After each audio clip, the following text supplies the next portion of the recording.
नमस्कार बच्चों, आज हमें देखना है अनुस्मारक। हम class 11th 12th writing portion पढ़ रहे हैं, जिसमें आज हमें अनुस्मारक का अध्ययन करना है कि अनुस्मारक क्या है। अनुस्मारक को कहते हैं रिमाइंडर्स।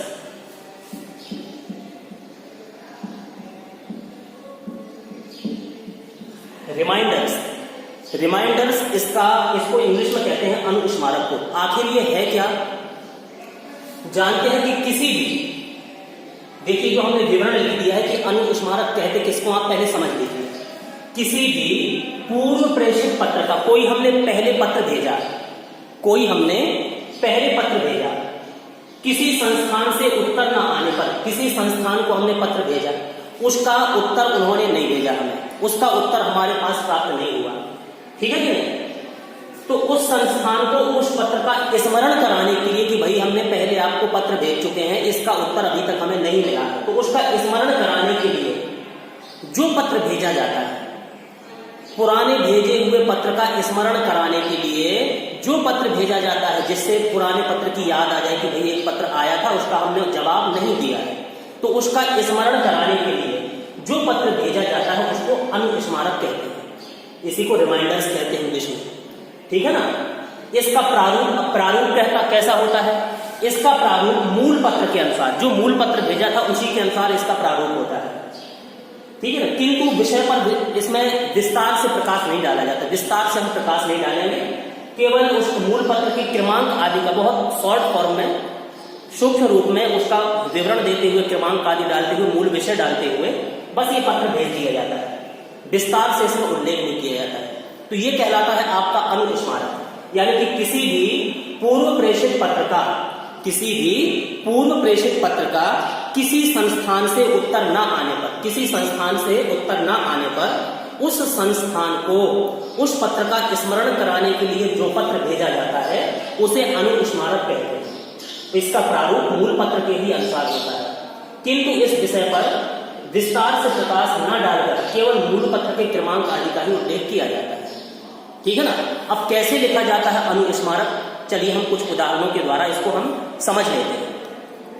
तो बच्चों, अगर ये आपका इस तरीके का कोई अनुस्मारक आता है, समझ लीजिए कि जैसे हमने एक लिख दिया पहला कि भारत सरकार के गृह मंत्रालय की ओर से, भारत सरकार के गृह मंत्रालय की ओर से, नहीं, भारत सरकार की गृह मंत्रालय को आपको अनुस्मारक लिखना है।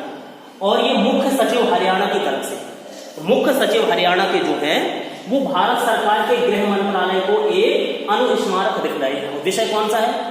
किस विषय पर अनुस्मारक लिख रहे हैं? कि सूखा पीड़ितों की आर्थिक सहायता के लिए लिखे गए पूर्व पत्र का उत्तर न आने पर एक अनुस्मारक लिखे। यानी कि इसमें मुख्य सचिव हरियाणा की तरफ से अनुस्मारक लिखा जा रहा है। किसको लिखा जा रहा है? भारत सरकार के गृह मंत्रालय को, जो कि उन्होंने, मुख्य सचिव हरियाणा ने पहले सूखा राहत के लिए, सूखा पीड़ितों की आर्थिक सहायता के लिए कुछ सहायता मांगी थी गृह मंत्रालय से, जिसका अभी तक कोई उत्तर नहीं आया, कोई जवाब नहीं आया। इसलिए हरियाणा के मुख्य सचिव दोबारा से उसका स्मरण कराने के लिए कि हम पहले एक पत्र सूखा पीड़ितों की आर्थिक सहायता से संबंधित हम एक भेज चुके हैं कि हमें कुछ सहायता चाहिए, इसका कोई हमें जवाब नहीं आया, इसलिए एक अनुस्मारक लिखा जा रहा है, ठीक है? तो ये आपको लिखना है इस विषय पर। तो कैसे लिखेंगे अनुस्मारक? सबसे पहले तो वही उसका क्रमांक होता है, क्रमांक लिख देंगे सबसे पहले। समझ लीजिए हमने ये क्रमांक इसका डाल दिया, लिख दिया क्रमांक 88 89 10 सूखा राहत 53 0। क्रमांक कुछ भी आप लिख सकते हैं, कैसे भी, ठीक है ना? अच्छा, हरियाणा सरकार और गृह विभाग चंडीगढ़, दिनांक 19 मई 2020, तारीख डालनी, यानी कि क्रमांक सबसे पहले, फिर विभाग का नाम, जिस विभाग से लिखा जा रहा है, जिसकी तरफ से लिखा जा रहा है, ठीक है ना? यानी हरियाणा सरकार लिख रही है, गृह विभाग चंडीगढ़, दिनांक 19 मई 2020, ठीक है? इतना हमने डाल दिया, लिख लिया यहां पर।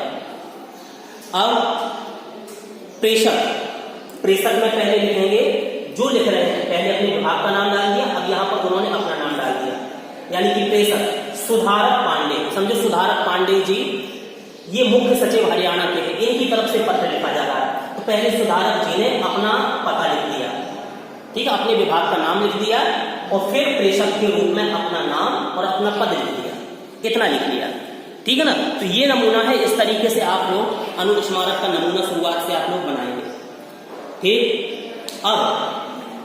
अब जिसको पत्र लिखा जा रहा है, जिसको अनुस्मारक लिखा जा रहा है, ठीक है, उनका विवरण, तो ये हम मिटा दें, इसको आगे बढ़ाते हैं, ठीक है ना, इसको आगे बढ़ाते हुए हम लोग लिखेंगे, ठीक। तो देखिए बेटा, इसका आगे का विवरण हम दे सकते हैं कि जिसको हम लिख रहे हैं अब उनका वर्णन आएगा।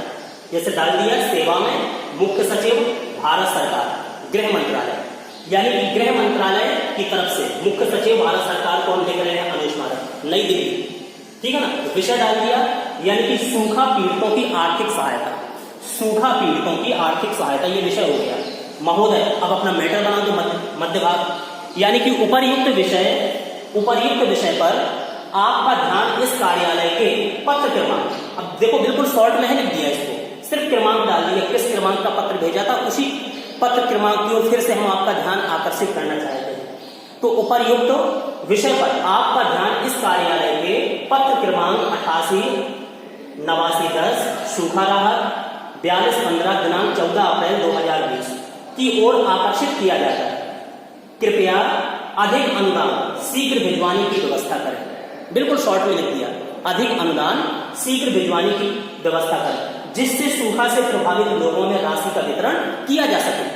अब पूरा विवरण देना है कि कैसे सूखा राहत के लोग हैं, क्या कार्य कर रहे हैं, कितनी दिक्कत परेशानी, वो हमने पहले लेटर में लिख दिया, जो पहला पत्र भेजा था। अब ये अनुस्मारक है, उस पत्र की हम याद दिलाने के लिए ये हम अनुस्मारक लिख रहे हैं। तो बिल्कुल शॉर्ट में, बिल्कुल मेन बिंदु पर, मेन पॉइंट पर हमें लिखना है, ठीक है ना। बस क्रमांक डाल के वो मेन पॉइंट लिख करके बस समापन कर देना। तो ये आपने मैटर बना लिया और अंत में भावदीय डाल करके यहाँ लिखते रहते हैं, ठीक है नहीं, यानी भावदीय डाल करके जिन्होंने ये पत्र लिखा उनका विवरण कर सकते हैं, हम लोग लिख सकते हैं भावदीय। अब किसने लिखा ये पत्र, डाल यहाँ नीचे बैठा, इसके नीचे भावदीय किसने लिखा था, हस्ताक्षर उन्हीं के, सुधारक पांडे, ठीक है ना, सुधारक पांडे जी का हस्ताक्षर हो जाएंगे जिन्होंने ये अनुस्मारक लिखा, और इनका पद आ जाएगा मुख्य सचिव हरियाणा, ठीक है। तो इस तरीका से आप लोग अनुस्मारक लिख लेंगे कि ये अनुस्मारक का एक हमने नमूना भी आपके सामने बताया कि इस तरीका से अनुस्मारक लिखा जाता है, ठीक है ना। चलिए दूसरा एक और उदाहरण हम देख लेते हैं। तो देखिए बच्चों, अगर ये दूसरा अनुस्मारक इस तरीके से है आपका कि भारत सरकार के केंद्रीय हिंदी संस्थान, भारत सरकार के केंद्रीय हिंदी संस्थान आगरा से चतुर्थ श्रेणी के कर्मचारियों के आंकड़े मांगे गए थे। जो चतुर्थ श्रेणी के कर्मचारी हैं उनके आंकड़े मांगे गए, परंतु अपेक्षित उत्तर न मिलने से, कोई सही ढंग से उत्तर वहां से जवाब नहीं आया है, इसलिए एक अनुस्मारक लिखा जा रहा है, ठीक है कि नहीं। कहां से लिखा जा रहा है, भारत सरकार के केंद्रीय हिंदी संस्थान से। वो कहां को लिखा जा रहा है, आगरा से, यानी कि भारत सरकार के केंद्रीय हिंदी संस्थान ने आगरा से चतुर्थ श्रेणी के कर्मचारियों के आंकड़े मांगे, ठीक है कि नहीं। हिंदी संस्थान आगरा से, हिंदी संस्थान आगरा से चतुर्थ श्रेणी कर्मचारियों के आंकड़े मांगे थे, लेकिन उन्होंने अभी तक उत्तर नहीं दिया, तो इसलिए अनुस्मारक दोबारा लिखा जा रहा है। तो पहले तो जहां से लिखा जा रहा है सबसे पहले उनका पता आएगा, उनके मंत्रालय का नाम, तो हमने डाल दिया है जैसे भारत सरकार, भारत सरकार के द्वारा लिखा जा रहा है, भारत सरकार मानव संसाधन विकास मंत्रालय, ठीक है ना, जो शिक्षा विभाग को देखता है। भारत सरकार मानव संसाधन विकास मंत्रालय, माध्यमिक और उच्च शिक्षा विभाग डाल दिया हमने ये, ठीक है ना। समझो यहां से हम अनुस्मारक लिख रहे हैं, भारत सरकार के द्वारा लिखा जा रहा है, कहां को लिखा जा रहा है, आगरा। तो इस मंत्रालय का हमने पता डाल दिया, शास्त्री नगर, नई दिल्ली, नई दिल्ली का पिन कोड डाल दिया। इतना कर लेंगे आप लोग। अनुस्मारक में फिर डालोगे दिनांक, दिनांक डाल दिया, ठीक है। फिर प्रति यानी सेवा में, अब जिसको भेज रहे हैं चाहे प्रति लगा दीजिए चाहे सेवा में लिख दीजिए आप। अब प्रति लगा के हमने कुल सचिव केंद्रीय हिंदी संस्थान, अब यहां हम भेज रहे हैं अनुस्मारक प्रति कुल सचिव केंद्रीय हिंदी संस्थान आगरा, ये आगरा का पिन कोड डाल दिया। इतना कर लेंगे आप। लगभग नमूना वही है जो हर पत्र में अभी तक चलता आ रहा है, ठीक है, वो हमने डाल दिया। अब डालेंगे आप विषय, विषय डालेंगे आप। तो देखिए हम विषय यहां पर डालते, थोड़ा ऊपर हम बिठा दें इसको, यानी कि जिस विषय पर अनुस्मारक लिखा जा रहा है, ठीक है कि उस विषय को हम डाल देंगे। और फिर विषय डालने के बाद हम क्या करेंगे, विवरण बनाएंगे, यानी कि किसी भी पत्र का जो लिखा जाता है मध्य भाग, वो मध्य भाग फिर हम लिखेंगे। तो सबसे पहले तो हम बनाएंगे विषय, ठीक है ना, विषय लिखेंगे। बताइए किस विषय पर अनुस्मारक लिखा जा रहा है, वो विषय हम दर्शा रहे हैं। जैसे अनुस्मारक लिखा जा रहा है चतुर्थ श्रेणी कर्मचारियों से संबंधित आंकड़े, विषय डाल दिया। उसके बाद चतुर्थ श्रेणी, ठीक है ना, जो विषय पर अनुस्मारक लिखा जा रहा है वो विषय हम डाल लेंगे। चतुर्थ श्रेणी कर्मचारी से संबंधित आंकड़े, चतुर्थ श्रेणी कर्मचारियों से संबंधित आंकड़े, यह हमने विषय डाल दिया। इस विषय पर हमें अनुस्मारक लिखना है। अब अपना मैटर बना दो, महोदय, बस महोदय करके लिख डालिए। अपना विषय अपनी भाषा में आप लोग लिख सकते हो, बिल्कुल शॉर्ट में। जैसे उक्त संदर्भ में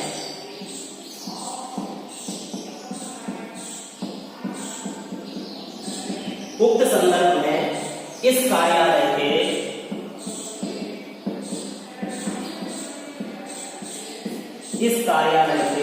समसंख्यक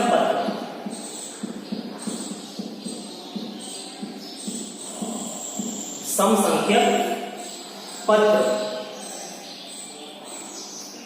दिनांक, अब जिस तारीख को आपने पहले वाला पत्र डाला होगा, ठीक है, का अवलोकन करें।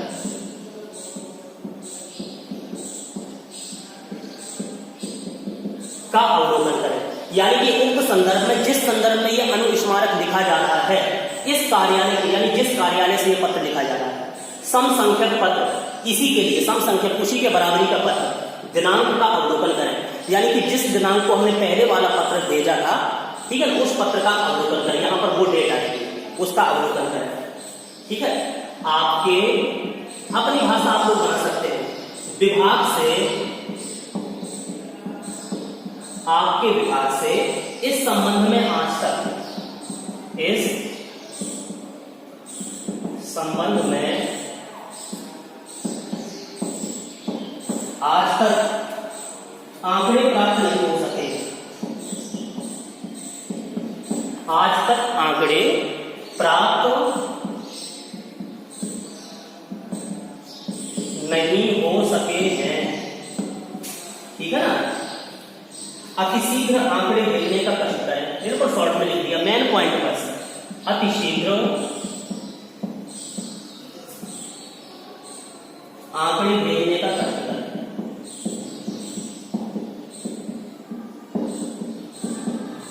अतिशीघ्र आंकड़े भेजने का कष्ट करें, ताकि उसे स्थापना समिति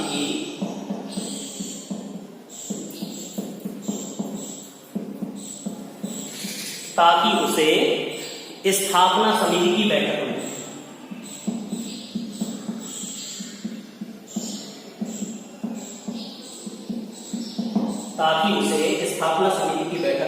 प्रस्तुत किया जा सके।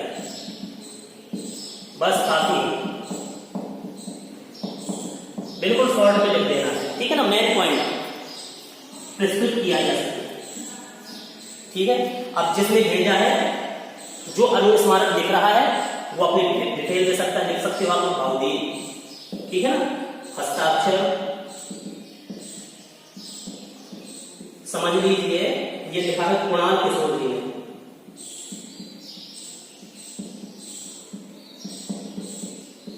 ठीक, कुणाल किशोर जी ने लिखा है ये।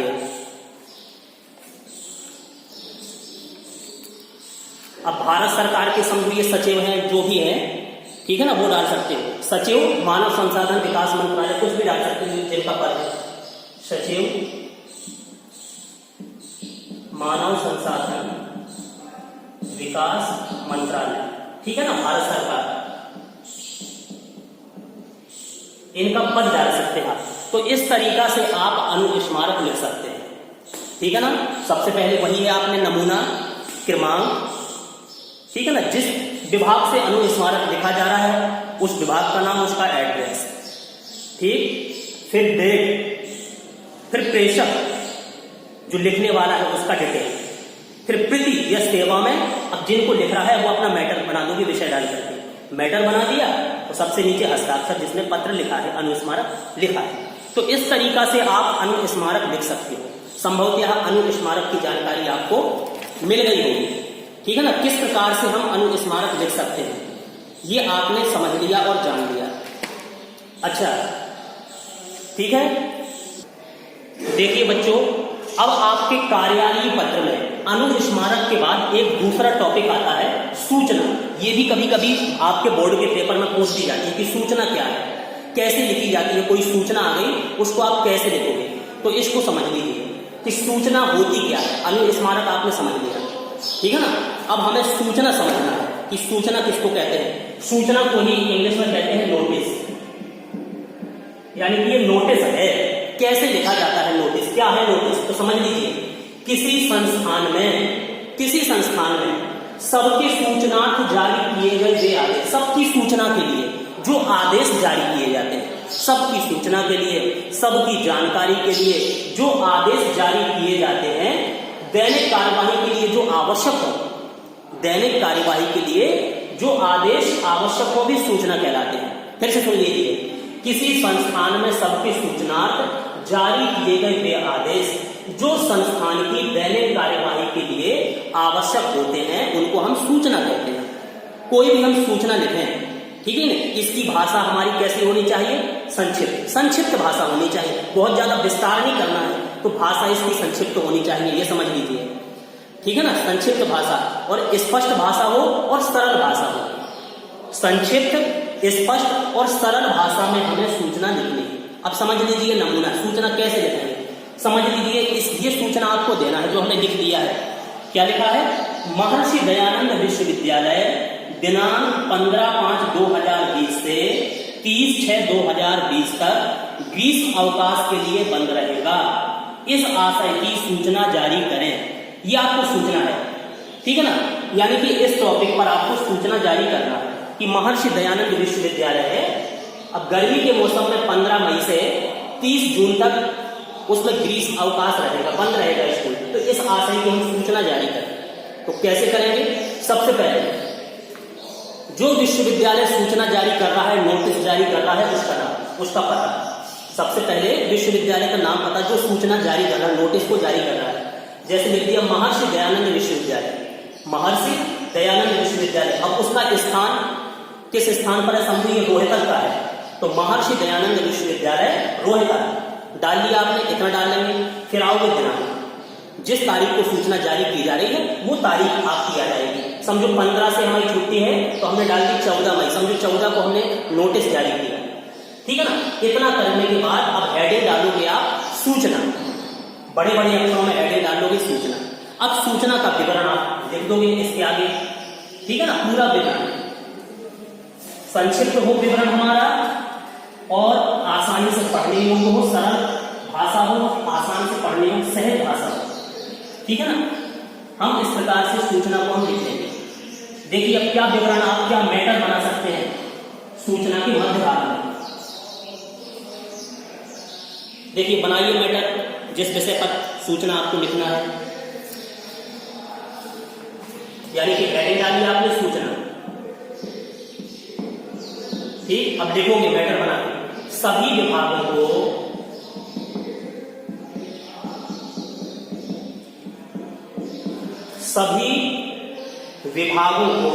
सूचित किया जाता है।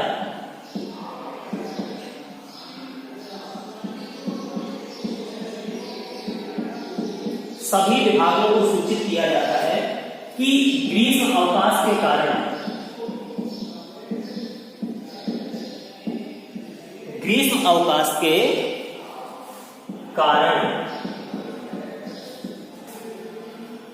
विश्वविद्यालय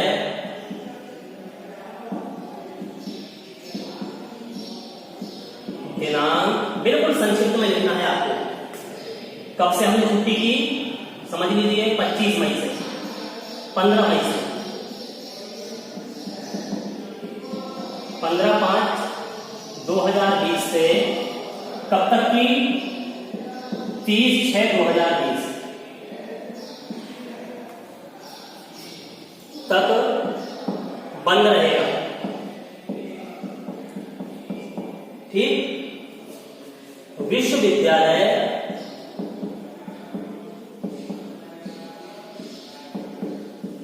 दिनांक किस तारीख को, 1/7/2020 को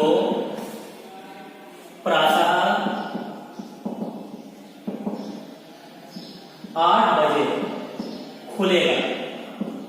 ये हमने सूचना जारी कर दी कि विद्यालय आपका कब तक बंद है और कब खुलेगा। और बस सबसे नीचे आपको क्या करोगे, हस्ताक्षर, जिसने सूचना जारी की, ठीक है ना, वो अपना नाम डाल देंगे, हस्ताक्षर कर देंगे। इस प्रकार से आप लोग कोई भी सूचना अगर पेपर में आ गई तो आप लोग लिख सकते हो, ठीक है ना, यानी कि हस्ताक्षर, समझ लीजिए कुल सचिव, कुल सचिव जी ने ये सूचना लिखी तो उनके हस्ताक्षर यहां पर हो जाएंगे। और स्कूल का नाम, बस विश्वविद्यालय का नाम महर्षि दयानंद